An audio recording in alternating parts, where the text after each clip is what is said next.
Morning, Monty. Good morning. So, are you fully recovered from the game fair?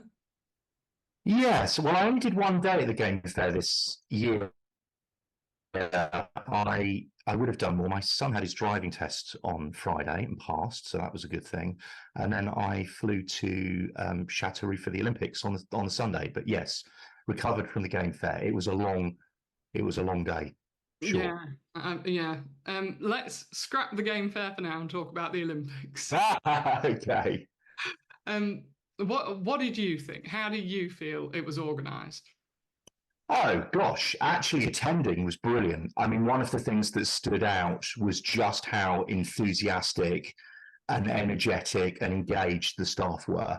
I remember after the London Olympics, there was a lot of praise for the people that had volunteered. I think the same is due in Chateauroux. I can't speak for Paris, of course, because the shooting was a little out of town. But considering it was 35-degree heat, the people that were dancing with big foam fingers at the beginning of the day were still dancing with big foam fingers at the end of the day. Were they? Very impressive. And yeah, everybody was very, very welcoming. There were there was regular transport between the shooting centre and the local town. The queues for food and drink weren't dreadful. It was you'd queue for a good 10 minutes if you got the timing wrong, but that Yeah, was fine. what's 10 minutes these days? Yeah. Yeah, indeed. Well, exactly. And the facilities were lovely. Um, I think the standout thing in terms of organisation was the actual town, where, and I commented on Instagram, I've never been anywhere where everybody was into shooting, and I mean the whole town. You'd Yeah. be looking around and see people with their country caps on or their country shirts and those kind of things. Pretty You big. literally, yeah, GB or India or wherever, and you could literally sit down in a cafe and just chat to people about, shooting. And everybody in the town was very understanding and welcoming of that. They were obviously quite happy and excited to have the Olympics sort of scheduled there, I guess. Yeah. Oh, that's great news, isn't it? Just like one great big massive clubhouse, but it's town. Yeah, absolutely. It was exactly like that. It was a bit like the game fair of old, less sort of Yeah. fashion We'll and come to the more, game fair. yeah, Come well, to it in a minute. but it was magical because for example, I was sharing a place, an Airbnb, and it just so happened that the part of the Indian shooting team was based there.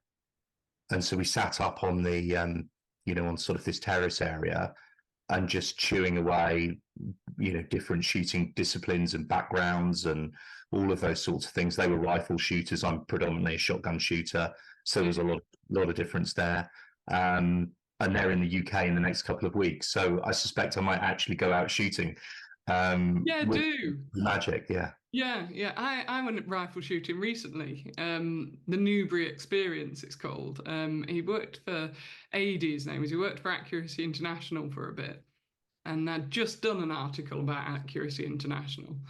And then I was just in a local cafe, and I saw he'd got like some guns crossed over his back. I thought I'll just drop him a business card, Yeah.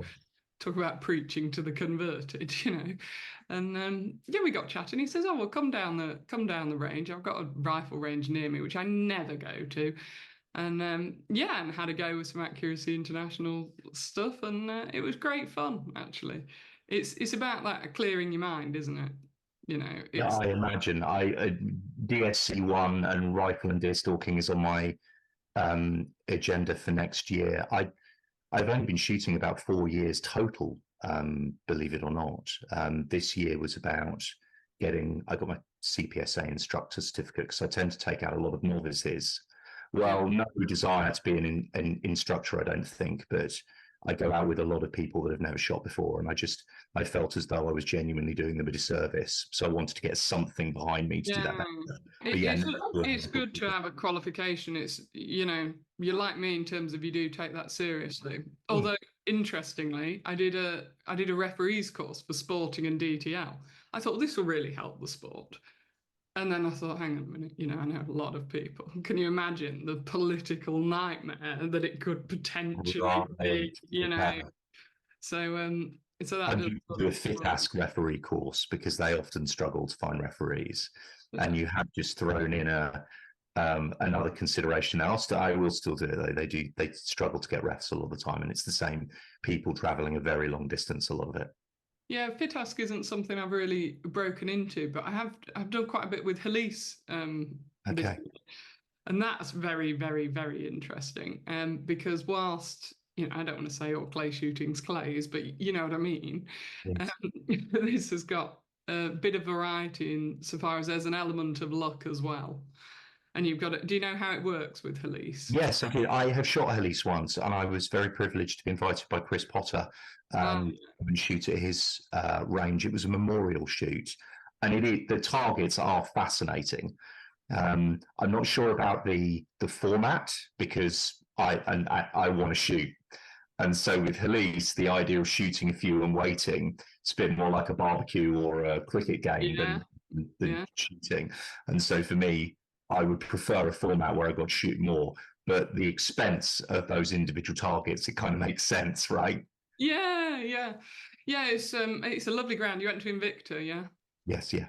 Yeah, yeah, no, it was brilliant. But when I was there last, it was raining that much, and then 2 seconds later, the sun was coming out, and you could see all the rain evaporating from the clubhouse.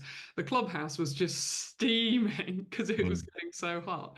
So that was interesting. Um, yeah, yeah, I like Elise. And FitAsk is something which is kind of it's very traditional, isn't it?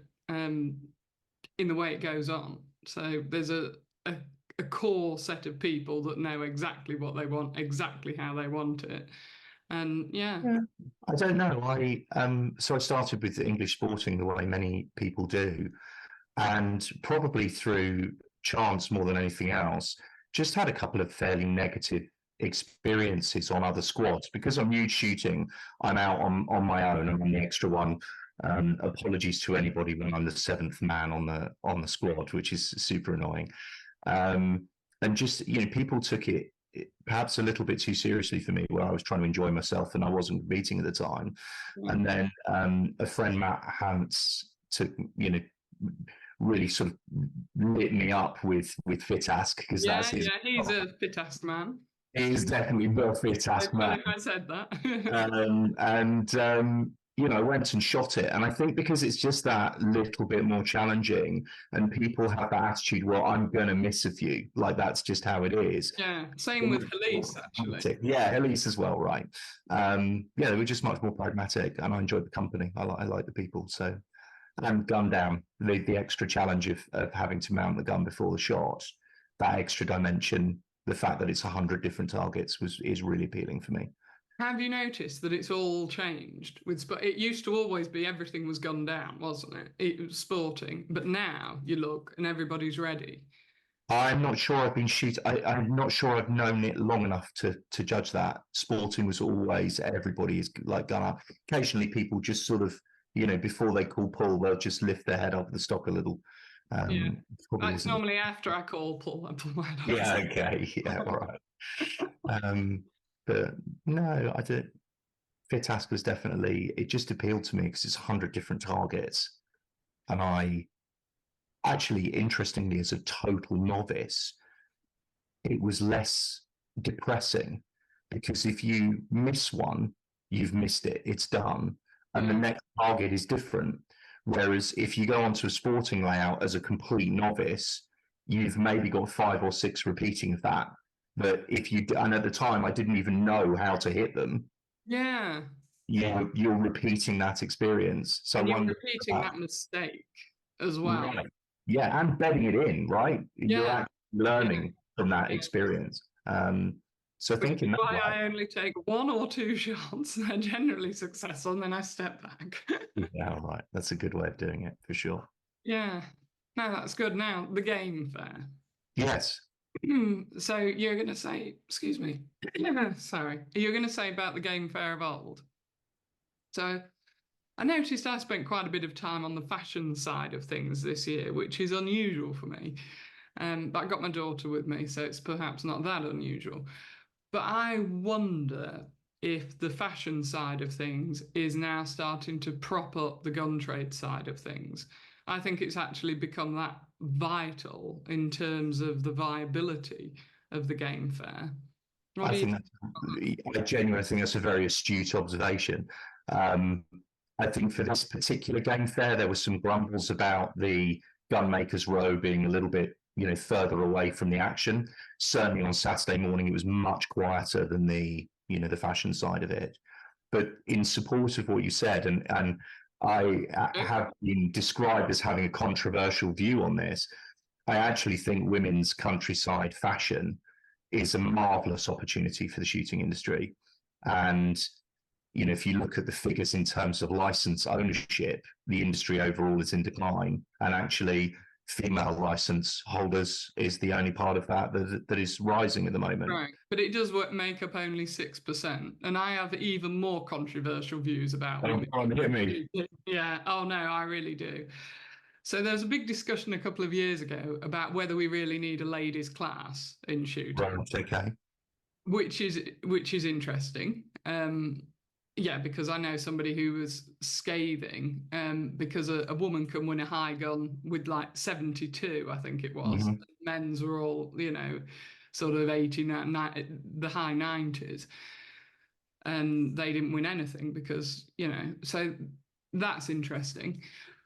But the women in shooting thing, and I first noticed this with a shooting group, which it wasn't the Shotgun and Chelsea Bond Club. And I noticed that it was very focused on fashion, not so focused on technique. And I just thought to myself, hang on a minute.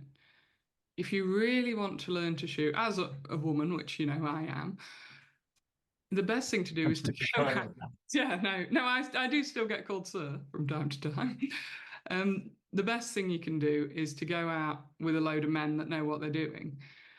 And there is a slight concern of mine that all these women's mornings and this, that, and the other, yeah, it's growing the women's sector, but is it integrating us? Really? I actually think there is an argument to say that it's causing division. Gosh, I mean, you're on one of probably the two biggest problems shooting has is a lack of cohesion, right? And that goes across all disciplines, all the trade associations, anybody that would profess to represent the sport. The silo challenge is one that existed long before there were half a dozen women specific I shooting. don't know if we struggle with a lack of cohesion, because there's certainly no class issue there. If you look at a shoot, you've got the beaters and the guns, and that is a fantastic example of cross classism, whatever you want to call it. So to describe that poorly, what I mean is if you were to talk to English skeet shooters, they are not overly enamored with Olympic skeet shooters. If you were to speak to sporting shooters, they're not overly enamored with game shooters, and the other way around. Yeah.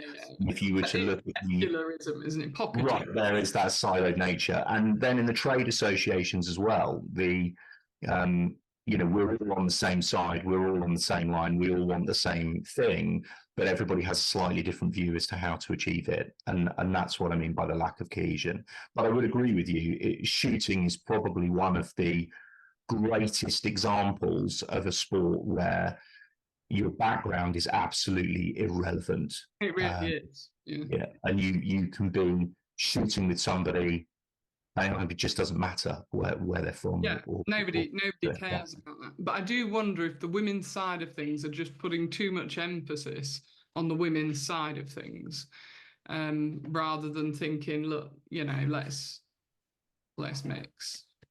I don't know. I think there's a place for all of that within the sport. I know a number of the people that run those organisations, and I know they've had their struggles. Right, perception of the organisation, safety as an issue, the individual focus of the events that they're running. I guess they're a little bit new, and they need to navigate those challenges and figure out those problems. I think all in, I'm supportive of the idea that, there's no reason why 50% of our sport wouldn't be women. I just think through natural inclination and other factors, it's probably unlikely. But I've got no objection to that growing and changing. And anybody that's willing to throw their hat into the ring and have a go at that is a good thing. Yeah, definitely.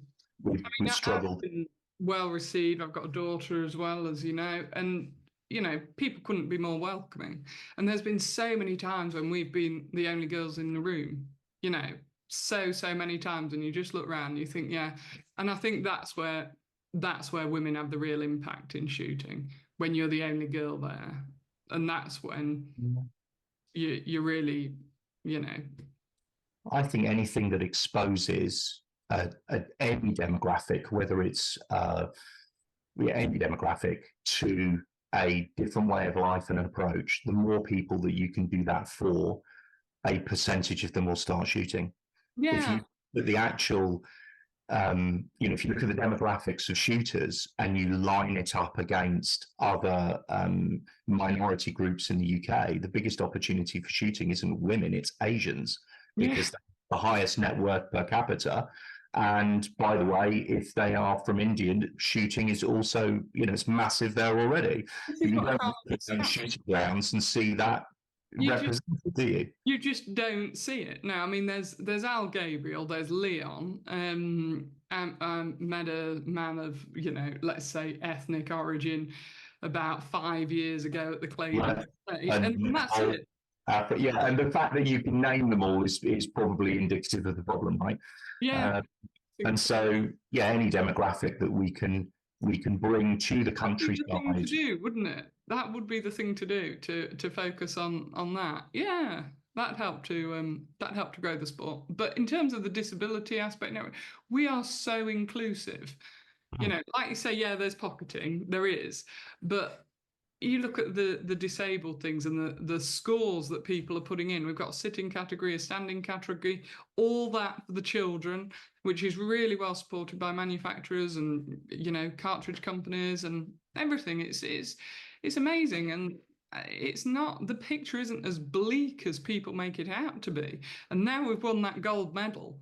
Oh, what a beacon for anybody that is trying to do us down, because one of the greatest strengths, I always say to people, the general public, shooting guns, whatever, it is an Olympic sport, and then that just closes down anything before it's begun, and now we've got a gold medal Yeah. in shooting. Wow. Hopefully that will make a huge difference politically over the next 5 years, with most of the initiatives sort of falling dead because of the early election. Yeah. There's a change coming up, and you're right, that medal will have some influence, hopefully, on people's hearts and minds and their perception and their approach to those legislative changes. I hope that it has the impact on shooting that, for example, cycling did in 2012. Yeah.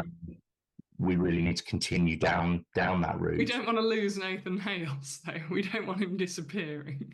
No, certainly not. I mean, Lucy Hall shot an absolutely blistering first round, considering she's 20 years old and it's her first Olympics, and perhaps didn't get the result that she was looking for. Matthew Coward-Holly, exactly the same. I mean, he's a spectacular shooter. There is enormous potential there for him for the future. We need more people probably shooting the Olympic disciplines. I know from the Olympic skeet shooters that are friends, often they struggle to find a good selection of ranges. There's sporting shoots everywhere. Yeah, you've only really got East Yorkshire. Yeah. Yeah, right. So if you're out in the sticks somewhere, you are going to struggle to get involved in that discipline. So yeah, maybe a gold medal will help some more of those to be constructed, or some more people to come in and ask, oh, can I shoot skeet here? Or, well, probably, can I shoot trap here? Hopefully, yes. Yeah, I mean, I've really enjoyed the coverage of the Olympics. I was a bit I was watching it last night, And the girl with the microphone, she was terribly informal. And then they're going, oh, and they scraped bronze, and there's very much the attitude that if you get a silver, it isn't good enough. And that's not true because it's putting Great Britain on the podium. If you've got a podium finish, you're there. You're a threat. All it says to the gold medal winner is, it could have been me and it could have been him. Either side. One of the things that came out of the experience in Châteauroux was that, particularly among the trap shooters, because I'm there with trap shooters, right? I was invited by Matthew and his fiancée Augusta to come out, and they're very informed on that. All of those competitors, different maybe to any other sport, have beaten each other at some point in the past. Yeah. And they know that on any given day, it could be my day and I'm dialed in, and maybe it's not quite your moment. And they're all acutely aware of that. So there's a real camaraderie between the athletes there. They all know that they can, straight 25 or 100, some of them, quite comfortably. And in a way, it was very endearing to see their connection to athletes of other countries, for example, and when there are people that they know or have shot with that weren't succeeding, or Australian or whoever else it would be, they were equally connected to that success and failure, and that was really lovely. Yeah, I bet it was. It's a fantastic sport, isn't it? Yes. Trap shooting as a spectator sport really surprised me, actually. Oh, it's fine. People are always saying it's not a spectator sport, but it really is, because it's very, as my daughter said, and I quote her, she said once she was pressing the button, she just looked at me and said, it's very much a case of hit or miss. Yeah, okay. Yes, she summarised that well. I would say trap shooting in person is way better than on the television.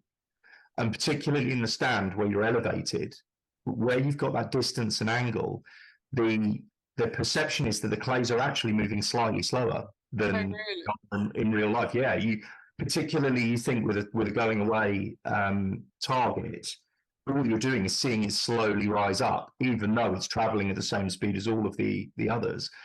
And you can see the shooter and the clay in your vision at the same time. So you see that connection, and you can tell the difference between somebody that's a little bit nervous and shooting maybe a bit snappy or a little bit inconsistent versus, to his credit, Nathan in the final just looked really relaxed and smooth. And his timing was really consistent, maybe even slightly slower than the other athletes, because he was just that confidence with the shot. And that does not come across on the television at all.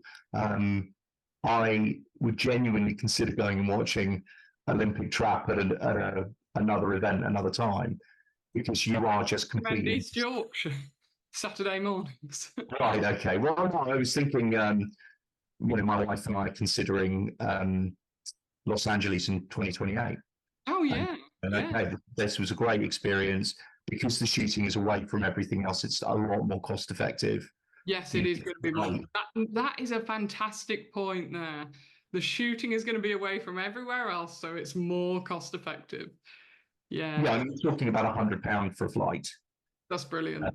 And don't say too much, we'll start organising package holidays. Yeah, okay, we will. But, effective, I spent way more on food in 5 days than I did on flights, accommodation and travel. Yeah, I mean, I can understand how that could happen. The yes. the way I eat. Yeah. I need the food, so yes. Hey, that's brilliant, isn't it? So, what do you think Amber's going to do? How do you think she's going to manage?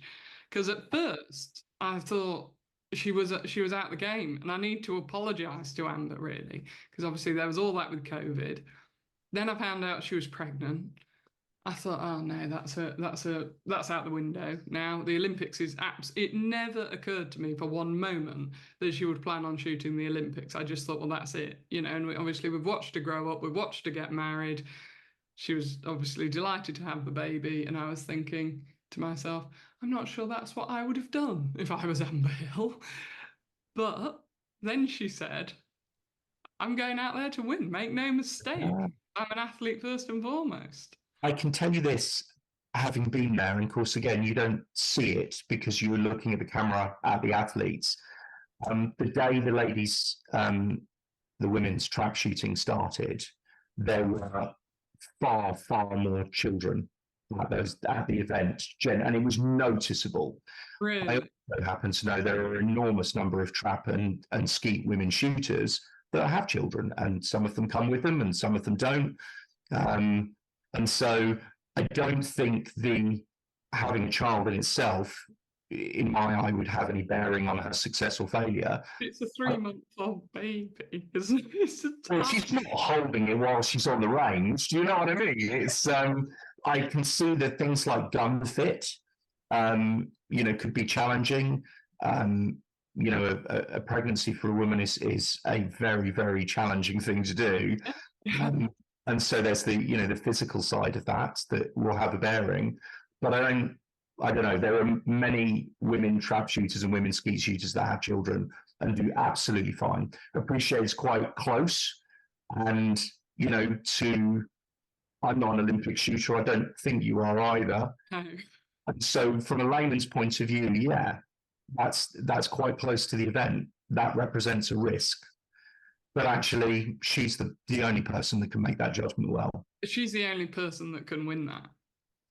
She, I mean, Amber Hill is she's phenomenal, isn't she? So he has been a magnificent shooter. There's no doubt about that. And I don't want to put too much pressure on her, but wow, can you imagine? A couple of medals would not go amiss. Yeah, because she deserves it. She's had all that it's taken, and she's just been a beacon. She is the original woman shooter, really, isn't she? The girl shooter. Yeah, in the Olympics, perhaps. I think my coach is Cheryl Hall, and she might well put in a claim for the original women shooter, but of course a different discipline. But yeah, I mean, she's certainly had the opportunity to be the press darling for British shooting to a degree, Yeah, and that's almost valuable for the sport. You can't knock that. It's also a magnificent, story to be able to bring that. To bring it home, yeah, absolutely. Well, and having a child and being Olympian is it's a tough thing to address and overcome, and so it makes it a very good personal story. I think a lot of my experience was that those personal stories are way more interesting in a way than the actual competition. Yeah, this is the thing, isn't it? We're all watching. Yeah. We're all there with her, perhaps more than some of the others, because we know the backstory and because we've seen it, coming along. And I think often, if you're friends with somebody like yourself and Matthew, yeah, you can see it. Yes. But we've all seen Amber. She's just like we're there for her, and we're just gonna have to wait and see, really. Yeah, I have a different perspective on it, having gone there and watched it in person. The amount of pressure versus the amount of focus it takes to succeed in that environment is phenomenal. And so when I think about Amber shooting, my overwhelming feeling is I just hope that support and goodwill from us is not a factor at all. And she's able to just stay calm and focused and put that out of her mind and shoot to her potential.